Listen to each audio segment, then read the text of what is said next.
let's just address the elephant in the room, or the glasses. Now, I got transition lenses in these, which has been ideal for when we're driving in tunnels like this.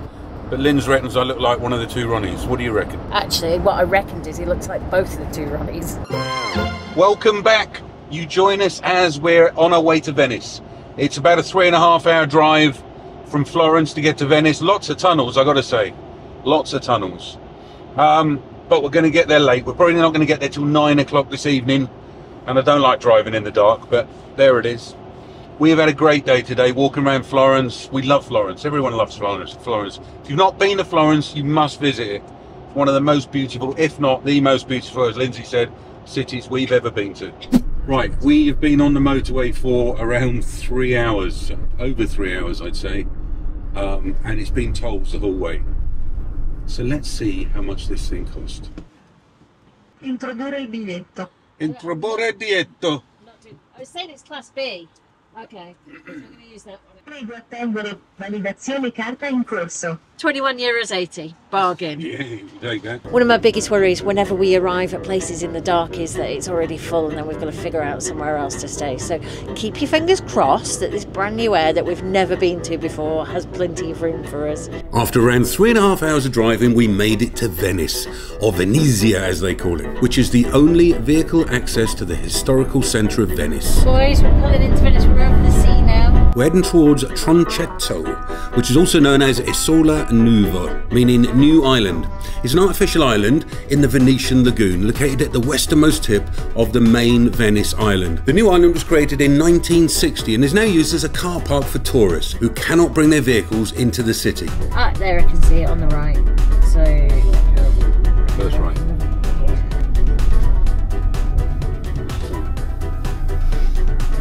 Yeah, motorhomes at the top. As we drove in, we clocked the prices, which was €26 for 12 hours and €52 for 24 hours. So not cheap. Lindsay pushed the button, grabbed the ticket, and then the barrier opened up and we went in. I drove through the car park and all the way to the other end. We're on the end here, yeah? yeah. I then parked it up and we called it a night. Okay, bed mode initiated. We'll catch you guys in the morning. Good morning, my love. Good morning. How are you? Good. Should we do Venice? Yeah, I'm trying to decide how we're doing Venice right now because the free walking tour that I had in mind is actually in Spanish and none of us speak Spanish, so that would be no good.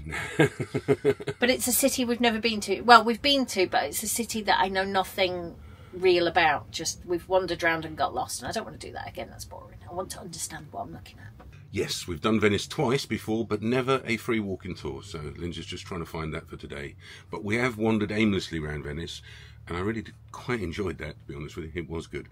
But when you get to the hustle and bustle, it is a bit busy right in the heart of Venice. And we've not done a gondola here before, so they are quite expensive, but might push the boat out. Excuse the pun. Come on, let's go. We'll find it on the way. Right, so this is the air that we're in. You see they're nicely spaced out. And it's at the end of this huge car park here, and you'll see the mainland over there. We are on the island that is Venice. Parking here is expensive though. It's €50 for 24 hours, isn't it? I'm going to correct you there. We're on one of the 118 islands that make up Venice. How about that? But there's plenty of room. There's enough room for about 40 motorhomes in the motorhome area, plus loads of car parking just here. You're meant to walk right down the end to get out, but I found a little sneaky way through the bushes here. There we go. So we have the mover, which is a much cheaper way of getting in from here. It's just €1.50, and that will get us in to where all the action starts in Venice. So we're going to use that because it's much more expensive using the water one. I think it was €9 each, wasn't it? Which would have been €45 to get in on a boat. That was hard work, wasn't it? Oh, it was slow. Hey, tickets. Come on. Hey.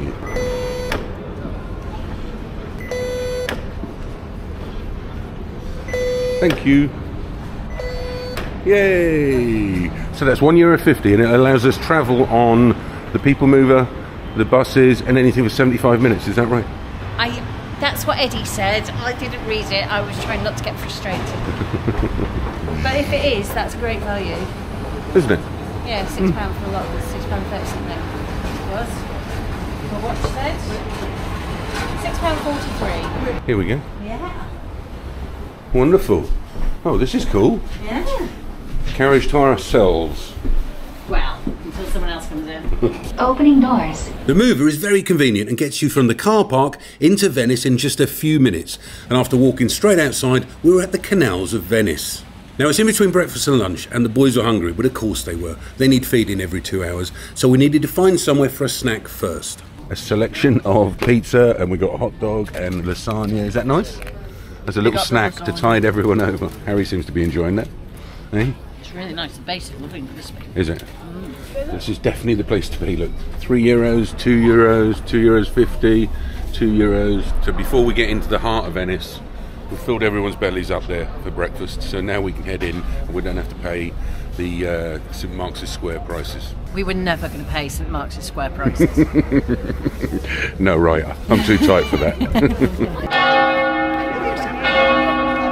Venice is a very unique and special place, and it felt great to be back. Right now it's mid-morning and we're on the outskirts, so it doesn't feel too busy, but the architecture all around is purely stunning. We made our way through the streets and over the bridges until we came out with a fabulous view of what is the oldest and most iconic bridge in Venice. There it is, the Rialto, huh? Fantastic. I'm going to head over there in a minute. Hey, loves your photography now, George, don't you? I told you it would be a good photo, isn't it? Hey? That's probably one of the most photographed things in Venice, mate. So what we've learnt is the further out from the Rialto and from this end of town, the cheaper your wheeze are. It's €1.50 to use the toilet, the closer up you get. I think once you get to St Marco Square it might be even more. We'll find out, I guess. So a top tip would be to go in a cafe and just spend a couple of euros on a coffee and use their toilet. As we've been walking around, there have been two main signs that I can see, one to the Rialto and one to St Marco Square. The Rialto is probably the oldest and most famous of the 4 bridges that cross the Grand Canal. And here's the view from the Rialto Bridge over the Grand Canal. This is the main artery that goes through Venice and is of course their busiest canal. I can stand here for hours watching the goings on below, like boats delivering building supplies, and then there's refuse boats collecting the rubbish, and of course the DHL boats delivering parcels. It's all done in boats, as you simply cannot get vehicles in here. I really love Italian bridges and the fact that they've got the little shops, especially the Ponte Vecchio and the Rialto here, but my God, they are the busiest parts of the whole town. We're being hustled and bustled and jostled, so look after your belongings when you're on this area, because I bet there are some pickpockets here. It is a very, very busy, as you'd expect, but not as busy as it is in the summer. When we come in the summer, it is heaving. But the best view of the bridge, of course, is not on the bridge. It'll be down there looking at the bridge. Absolutely heaving here. So many people. Everyone trying to get the shot. And there it is. That's the best view of the bridge right there. Next we headed to St Mark's Square, which is a huge square with lots of restaurants and of course the iconic cathedral, St Mark's Basilica. So we've arrived in St Mark's Square, but I wanted to enlighten you, if you don't know, in Italy if you eat out there's a charge called a Caperto charge, and it can just be €1, but I've heard nightmares of it being as much as €50 in St Mark's Square. I'm not sure how true that is, but I've certainly heard about that. So be sure to check the Caperto charge if you're eating out in a restaurant to see how much the service charge is before you start. We visited St Mark's Square and it's been glorious weather with blue skies and lots of people. This is a much nicer temperature to explore in, and I think there are a few less people here as well, but there is a lot of construction work going on now. There's lots of construction going on here, isn't there? Hey. Yeah, loads of construction. George was upset it's ruined his photographs. He's really developing a love for photography, isn't he? Yes. But you don't want all this construction in it, George, eh? Makes it look horrible. And the banners and stuff like that. He just wants the bare beauty of the architecture. This is where Mission Impossible's filmed. So we've had Spider-Man and now Mission Impossible. Yeah. Because they went into that club around there. Yeah. Cool. I know what movies. I know why it's more expensive to get a coffee in St Mark's Square. It's because everyone's dressed up in their fancy attire. They've all got dicky bows on. You're paying for that, I reckon. There's high rents here, I'd say, isn't it? Absolutely. No, it's very expensive, but very beautiful. It is, and there's music, so... Yes. Classical music, live classical music.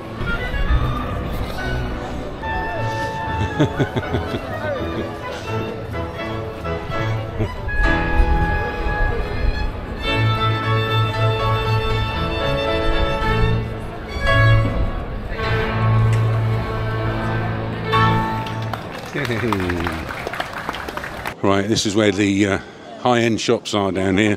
The guys have found these trainers here, £1,150 a pair. You like them, do you? Sparkly. We'll stick with Nike, shall we? Or Adidas? Adidas. What are you looking at? Well, the boys are all looking at the trainers, so I'm looking at jewellery. Cartier jewellery. Interesting chandelier, isn't it? Hey, it's stunning. It's all suspended from above. Can you imagine living somewhere with ceilings big enough for that?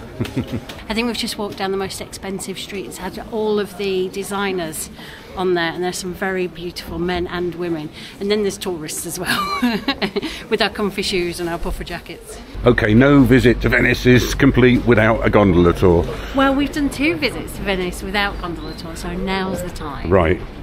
Let's do it. You ready, Georgie? Excellent. Go on, George.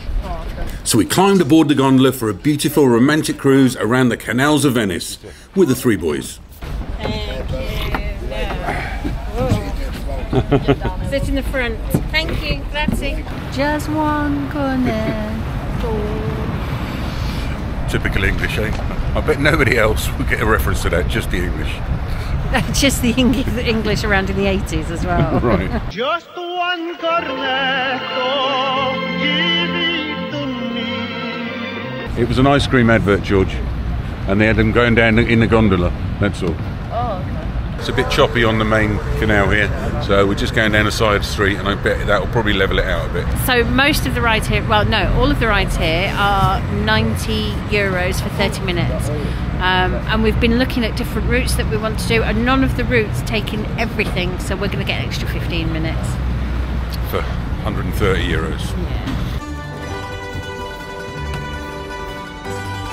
As soon as we turned off into a side canal, it was a much smoother and more relaxed affair.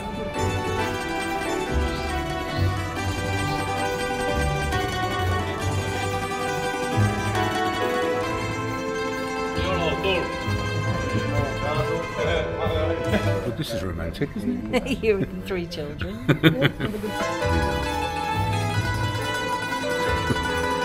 Harry's getting in the way of George's photography. We've just gone past the house that Mozart stayed in for Carnival in 1771. No. That was a great fact. It is.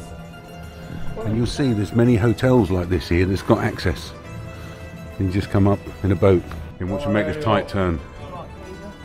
Looks like he's going to hit that there. Oh no, he's not. He's not that. He's an expert. Oh. How has he managed that? Genuinely. Yeah, but your head was closer. See how he has to duck down to get through some of the bridges.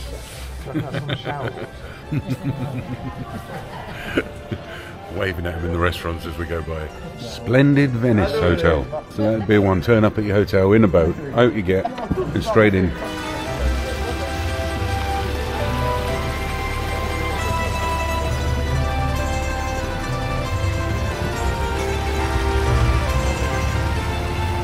So I've just checked, because his gondola is on the right hand side, they go on the left hand side, but in the UK a boat goes on the right hand side on the waterways.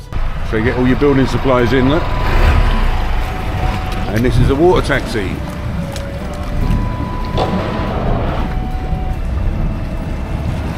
Marco Polo's house at 1254. Boys, as we go under the bridge, we have to make a wish on the Rialto. That's the shot I was looking for. Let's just say, I hope George doesn't fall over. I have a wish. Oh, don't overtake me.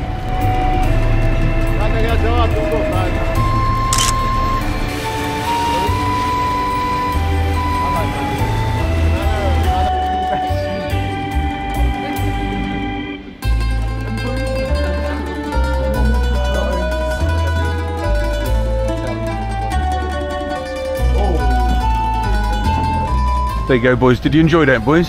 Yeah? Quality gondolas. Big up the boat rides. What's he like? Big up Venice. Eddie selected this particular gondola point to get on because the route had more of what we wanted to see, but we did manage to negotiate an extra few minutes, and we paid for that, of course, to go on a longer route and see more of what we wanted. So we're right on the Grand Canal, and we've been all around the back streets. Back streets? Are they streets? If they're... Yeah, call them that. Yeah, back streets. And then we went under the Rialto, and you have to make a wish as you go under. And we've finished here back at the same point. So this one's right by the Hotel Gritty Palace. And would you recommend that? Yeah, it was absolutely fantastic. And it's not gritty in the hotel. It's very beautiful. George has been whisked in for a wee. They let him go in. So... Oh, he's behind us. Here he comes. Hey. Was that the fanciest hotel I've ever been in? Wow. Okay. Was that the fanciest wee you've ever had then? Oh. £1,500 a night in the Gritty Palace Hotel. I just love wandering off the beaten track, finding these little courtyards and these little nooks and crannies here.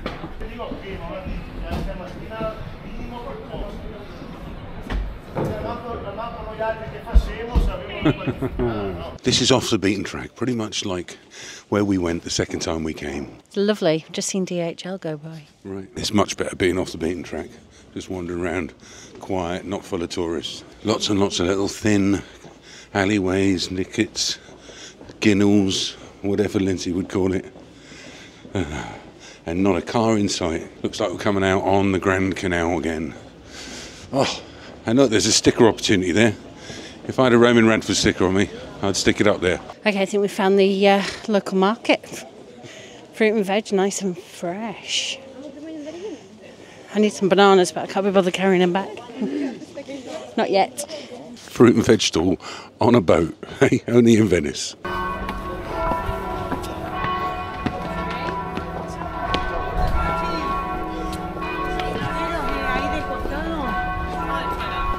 Okay, after all that walking around, my back's aching now. We did 20,000 steps yesterday, I did, and I think it's getting close to 20,000 today, isn't it? It certainly feels like it. How many? 11,500. Okay, well, it feels like 20,000 anyway. But we found somewhere to sit and eat, and the criteria is, on Google Maps, Eddie picked somewhere that was 20 to 30 euros ahead, and I said, no, you could do better than that. So we found this one here, good rating, 10 to 20 euros ahead, which in Venice would be good. So yeah, pizzas are as cheap as €7, and we're in Venice, which is normally quite expensive.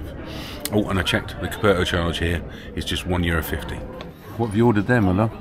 I ordered sardines and prawns antipasti. Oh, nice. Yeah, I know the boys have eaten all my bread. Carbonara? What you got there, George? Bolognese again. Bolognese again. You love that ragu, don't you? We've eaten out 3 times, and every time I've had bolognese. And Eddie ordered sea bass. Look at that. Fantastic. And I've gone for a simple Diavolo pizza. Is that good? Mm. Your flavours there, aren't they? It's kind of buttery and a little bit vinegary and seafoody. It's very nice. Okay, as you can see behind me, the sun's out. We've got some blue skies. And round here it's much, much nicer than the busy hustle and bustle of the very touristy areas. So yeah, definitely explore out. If you're going to come to Venice, don't just go to the busy areas where all the tourists are. Just go wandering off the beaten track and find some lovely little nooks and crannies and find some lovely little squares like this one here. It's just not too busy.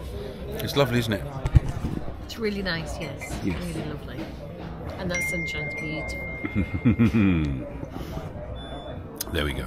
And price-wise, it's not going to break the bank either. We've had a fantastic day here in Venice. We have walked our little socks off again.